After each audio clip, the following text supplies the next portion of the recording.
ओम नमः शिवाय। आज हम आपको महादेव से हटकी एक कथा सुनाएंगे। एक बार माता पार्वती को महसूस किया कि महादेव तो देवों के भी देव हैं। सारे देव तो सुंदर महलों में रहते हैं, लेकिन देवाधिदेव शमशान में, इससे तो देव की प्रतिष्ठा भी बिगड़ती है। उन्होंने महादेव से हट किया कि आपको भी महल में रहना चाहिए। आपका महल तो इंद्र के महल से भी उत्तम और भव्य होना चाहिए। उन्होंने जिद पकड़ी कि अब ऐसा महल चाहिए जो तीनों लोक में कहीं ना हो। महादेव ने समझाया कि हम तो ठहरे योगी, महल में तो चैन नहीं पड़ेगा।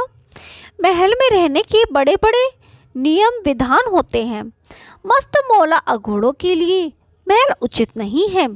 परंतु देवी का वह तर्क अपनी जगह पर कायम था कि देव यदि महल में रहते हैं तो महादेव क्यों शमशान में और बर्फ की चट्टानों पर।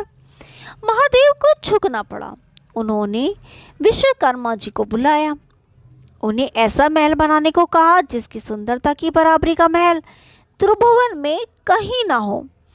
विश्वकर्मा की जगह की खोज करने लगे।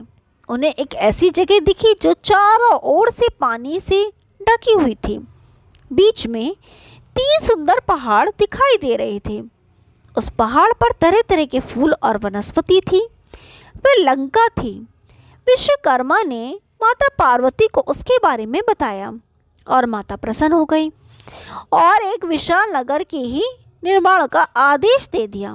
विश्वकर्मा जी ने अपनी कला का परिचय देते हुए वहाँ सोने की अद्भुत नगरी सी बना दी। माता ने गृह प्रवेश को मुहूर्त निकलवाया। विशेषवा ऋषि को आचार्य नियुक्त किया गया। सभी देवताओं और ऋषियों को निमंत्रण मिला। जिसने भी महल देखा वह उसकी प्रशंसा करते नहीं थका। गृह प्रवेश के बाद महादेव ने आचार्य से दक्षिणा मांगने को कहा। महादेव की माया से विशेषवा का मन उस नगरी पर ललचा गया था, इसलिए उन्होंने महादेव से दक्षिणा के रूप में लंका ही मांग ली। महादेव ने विशेषवा को लंकापुरी दान कर दी।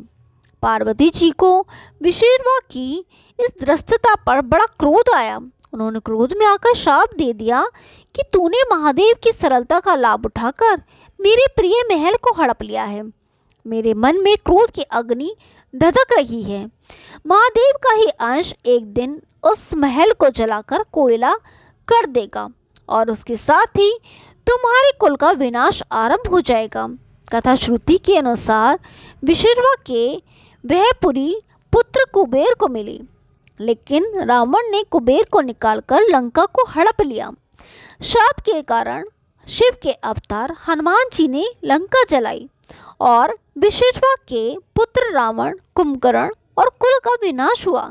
श्री राम की शरण में होने से विभीषण बच गए। ओम नमः शिवाय। यदि आपको ये कहानी पसंद आई तो वीडियो को लाइक कीजिए, शेयर कीजिए और चैनल को सब्सक्राइब कीजिए। हम आपके लिए ऐसे रोचक पुराण कथाएं लाते रहेंगे। तब तक के लिए नमस्कार।